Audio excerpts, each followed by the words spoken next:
Friends welcome to my channel Suresh digital talk. ఈరోజు నేను చెప్పే టాపిక్ ఏమిటంటే ఎలాన్ మస్క్ గారి టెస్లా కంపెనీ గురించి వివరిస్తాను. ఈ వీడియోని తప్పకుండా ఎండ్ వరకు చూడండి. ఎలాన్ మస్క్ ఈయన వరల్డ్ రిచెస్ట్ పర్సన్. ఈయన ట్విట్టర్ యాప్ సీఈఓ. కానీ ఈయన అందరూ ఒకలా ఆలోచించి ఇతను మాత్రం వేరే విధంగా ఆలోచిస్తాడు. ఎందుకంటే ఆకాశంలోకి అతి తక్కువ ఖర్చుతో రాకెట్లను పంపుతున్నాడు.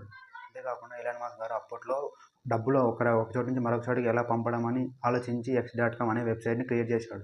దాని తర్వాత x.com వెబ్సైటు, కన్ఫినిటీ ఈ 2 కంపెనీలు కలిసి పేపాల్గా మారాయి. దాని తర్వాత ఎలాన్ మస్క్ గారు స్పేస్ ఎక్స్లోకి రాకెట్లు పంపడంలో 3 సార్లు ఫెయిల్ అయ్యారు. దాని తర్వాత ఎలాన్ మస్క్ 4వసారి విజయం సాధించారు.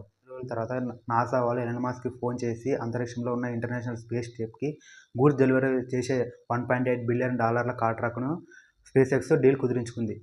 నాసా మొట్టమొదటి డీల్ కుదుర్చుకున్న ఏరోస్పేస్ కంపెనీగా స్పేస్ ఎక్స్ చరిత్ర సృష్టించింది. దాని తర్వాత ఎలాన్ మస్క్ గారు టెస్లా కంపెనీకి సీఈఓగా మారాడు. ఎలాన్ మస్క్ గారు దాని తర్వాత ఒక ఎలక్ట్రిక్ కార్ తయారు చేశాడు. దాని పేరే టెస్లా ఎస్. ఇది ఒకసారి ఛార్జ్ చేసినట్లయితే దాదాపు 1028 కిలోమీటర్లు ఇస్తుంది. కానీ ఇప్పుడు ఎలాన్ మస్క్ గారు టెస్లా కంపెనీ ఐటీఎస్ షోరూమ్ని మన ఇండియా ముంబై స్టేట్లో పెడుతున్నాడు. ఇది దాదాపు 4000 స్క్వేర్ ఫీట్లో ఉంటుంది. దీనికి రెంట్ నెలకు 35 లక్షలు ఉంటుందంట.